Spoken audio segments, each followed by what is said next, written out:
Sud Radio, le grand matin week-end, 7h-10h, Maxime Liédo. Il est 8h23 sur Sud Radio et à la une ce matin, la canicule qui frappe tous les services jusqu'aux conséquences tragiques que l'on connaît, à savoir le risque d'une surmortalité et peut-être même une surmortalité qui est déjà épheltique. Bonjour Gauthier Caton. Bonjour. Merci beaucoup d'être avec nous ce matin. De bonne humeur en ce dimanche, porte-parole de la Fédération nationale du funéraire. On avait envie de vous entendre ce matin parce que la petite musique monte de plus en plus auprès du SAMU, auprès des pompiers, auprès même des ministres. Je me permets simplement de regarder la presse ce matin. Une ministre de la Santé qui assure qu'on observe un nombre de décès supérieur à la normale et un ministre de l'Intérieur, Laurent Nunez, qui l'assure. En réalité, non, la canicule, ce n'est pas un fiasco. On constate une surmortalité, notamment à Paris et dans son agglomération. Alors, Gauthier Caton, vous qui êtes porte-parole de la Fédération nationale du funéraire, ce matin, dans quel état sont vos services, vos chambres funéraires ? Alors, la situation est déjà très différente selon les villes de France, mais si vraiment on fait un focus sur Paris, qui est vraiment la partie la plus impactée du territoire, sur l'intramuros, les chambres funéraires, alors, il n'y aura que 2 chambres funéraires, donc les 2 sont complètes. Ensuite, les défunts sont donc transférés sur les chambres funéraires de la première couronne. Puis ensuite, on doit décaler de nouveau vers des chambres funéraires plus éloignées jusqu'à des situations où, si nécessaire, on doit aller en dehors de l'Île-de-France. Et alors là, on s'est concentré sur la capitale parce que les chiffres sont frappants, mais quand on regarde ailleurs en France, est-ce qu'à côté notamment des grandes villes, je ne sais pas moi, par exemple Lyon, Toulouse, Marseille, on observe plus ou moins le même phénomène ?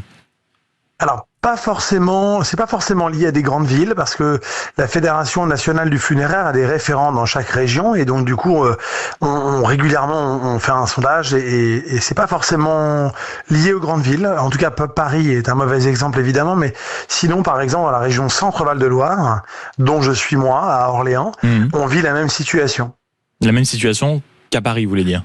Oui, qu'à Paris. Oui, qu'à Paris. Avec une on a des chambres surmortalité funéraires évidente. qui sont évidentes depuis jeudi, particulièrement depuis jeudi, et pour le moment ça ne s'arrête pas. Mais alors, quel est le terme peut-être à utiliser ? Parce que on entend les officiels, c'est-à-dire les ministres, certains responsables des professionnels de santé évoquer un risque de surmortalité. Vous, pardonnez-moi de l'exprimer ainsi, mais qui êtes d'une certaine manière en bout de chaîne, quel est le mot adéquat pour décrire la situation ? Parce que je pense à tous ceux qui nous écoutent, qui entendent des chambres mortuaires qui sont débordées, avec la nécessité d'aller ailleurs, notamment quand on prend l'exemple de la capitale. C'est quoi le bon terme pour décrire la situation là que vous traversez ? La situation, on pourrait la décrire déjà d'exceptionnelle, parce que évidemment, on a connu ce type de période que 2 fois sur les 30 dernières années, c'était 2003 et le Covid en 2020. En tout cas à Paris, clairement, c'est comparable. Et à ce stade, alors, c'est pour nous une situation de grande tension, mais nous on reste des professionnels. Le plus dramatique et la plus grande problématique, c'est pour les familles, parce que il y aura 2 conséquences directes. C'est des conditions de recueillement qui seront dégradées par les distances, parce que vous pouvez très difficilement vous recueillir auprès de votre proche qui se trouvera à 1 heure de chez vous. Et dans un second temps, ce qu'on n'a pas encore évoqué, c'est l'allongement certain des délais que les familles vont subir d'inhumation ou de crémation, parce que si cette vague de décès continue, et déjà maintenant, il y aura inévitablement des délais de crémation qui seront très longs, donc une situation qui ne va pas se résorber rapidement. Mais Gauthier Caton, j'aimerais juste revenir sur ce que vous venez de dire un instant, en rappelant que vous êtes le porte-parole de la Fédération nationale du funéraire. Vous avez dit on a connu ça à 2 moments, en 2003 et durant la Covid.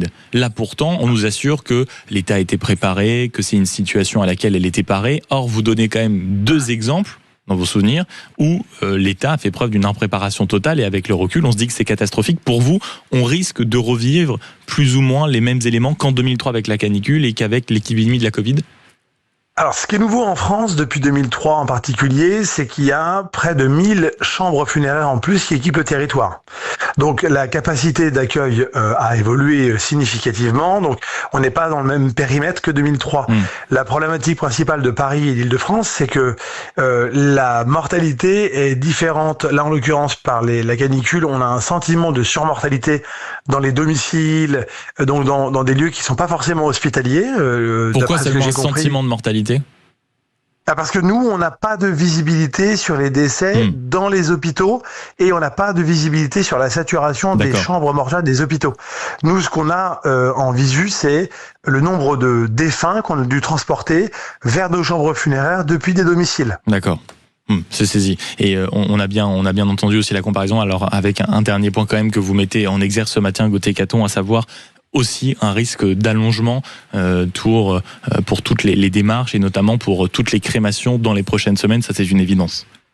C'est une évidence et pour nous c'est presque cette situation qui va être la plus pénible à gérer parce que le problème c'est que les chambres funéraires donc ne vont pas se vider parce que les défunts resteront en chambre funéraire le temps du recueillement et jusqu'à la crémation et ça veut dire que d'un délai moyen de conservation d'un défunt de peut-être 4 ou 5 jours, on va être contraint de respecter les délais des crématoriums donc de 8 ou 10 jours peut-être et ça veut dire qu'on ne va pas gagner de place dans les chambres funéraires. C'est pour ça qu'on s'inquiète un peu de la situation, au moins déjà à partir de la semaine prochaine. Merci beaucoup Gauthier Caton d'avoir été avec nous, porte-parole de la Fédération nationale du funéraire, pour nous aider à comprendre. On a bien senti, bien sûr je reprends vos termes, exceptionnelle la période que nous vivons avec 2 points de comparaison quand même, 2003 et la Covid avec certes des améliorations, des progressions parce que l'État s'était mieux préparé notamment dans la démarche ensuite, mais en termes d'exceptionnalité de la chose, on est à ces points de comparaison. Merci beaucoup d'avoir été avec nous. Il est 8h29 et dans un instant, c'est le débat avec nos éditorialistes.